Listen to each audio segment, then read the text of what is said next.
ঋণ খেলাপি দ্বৈত নাগরিকত্ব জাতীয় পার্টি সহ 14 দলকে জাতীয় সংসদ নির্বাচনে অযোগ্য ঘোষণার দাবিতে মার্চ টু ইলেকশন কমিশন ঘোষণা করেছে জুলাই ঐক্য। সেই ঘোষণা অনুযায়ী আমরা দেখেছি কিছুক্ষণ আগেই আগারগাঁও মেট্রো রেল স্টেশনের সামনে থেকে মিছিল নিয়ে তারা নির্বাচন কমিশন ভবনের সামনে আসে। এই মুহূর্তে আমরা যেটি দেখাচ্ছিলাম যেমনটি দেখাচ্ছিলাম যে মিছিলটি আগারগাঁ থেকে এসেছে এবং নির্বাচন কমিশন ভবন বরাবর যেটি এখানে রয়েছে সেটি কিন্তু আইন শৃঙ্খলা রক্ষাকারী বাহিনীর সদস্যরা সেটিকে বাধা দিয়েছেন।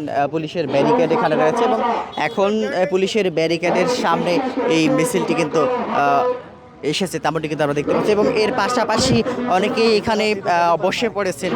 তাদের যে দাবিগুলো হচ্ছে ঋণ খেলাপি দ্বৈত নাগরিকত্ব এবং জাতীয় পার্টি সহ 14 দলকে নির্বাচনে অযোগ্য ঘোষণার দাবিতে কিন্তু জুলাই ঐক্য তারা আজকে যে তাদের কর্মসূচি ছিল মার্চ টু ইলেকশন কমিশন, সে মার্চ টু ইলেকশন কর্মসূচি তারা পালন করছে।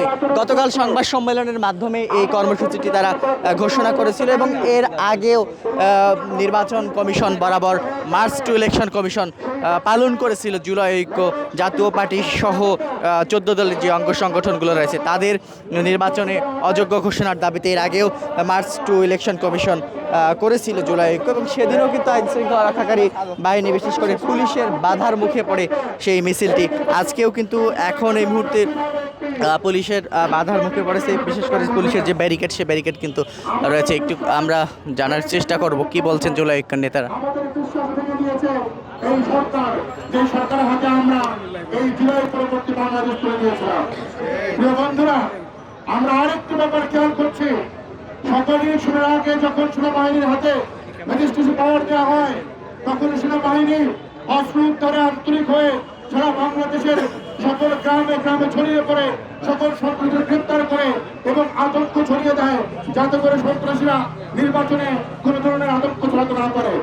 কিন্তু বিস্ময়কর ভাবে দেখলাম এই 24-এর বিপ্লবে যে সমস্ত স্নাইপাররা মুক্তকে হত্যা করেছে, যে সমস্ত আওয়ামী পুলিশ লিগ আবু সাইদকে হত্যা করেছে এবং যে সমস্ত গুপ্ত ঘাতকরা এই বিপ্লবের পরও আমাদের শহীদ ওসমান হাদিকে হত্যা করেছে, তাদের কাউকে ধরার জন্য কিংবা কোনো অবৈধ অস্ত্র ধরার জন্য এখন পর্যন্ত সেনাবাহিনী কোনো ধরনের অভিযান পরিচালনা করেনি।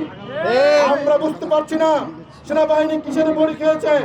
আমরা শুনেছি ছোটবেলা শুনি, এখন এই সময় একটি নেশার কথা শুনি শয়তানের নিঃশ্বাস। আমরা প্রশ্ন করছি সেনাবাহিনীকে কি শয়তানের নিঃশ্বাস দিয়ে হিপোক্রেট করে রাখা হয়েছে? তারা হলে কেন সেনাবাহিনী অস্ত্র উদ্ধারে নিবৃত্ত হচ্ছে না? যদি অস্ত্র উদ্ধার ছাড়াই নির্বাচন হয় তারা আমরা বলে রাখছি।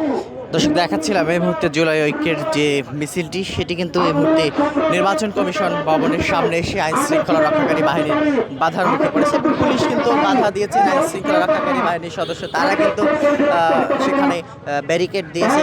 সেই ব্যারিকেডের সামনে কিন্তু জুলাই ঐক্যের নেতাকর্মীরা তারা কিন্তু বসে পড়েছেন এবং তারা এখানে বক্তব্য রাখছেন। হয়তোবা তাদের একটি প্রতিনিধি দল এখান থেকে তারা নির্বাচন কমিশন ভবনে স্মারকলিপি প্রদানের উদ্দেশ্যে যাবেন। তো এই ছিল এখন পর্যন্ত মার্চ ইলেকশন কমিশন থেকে সর্বশেষ পরিস্থিতি।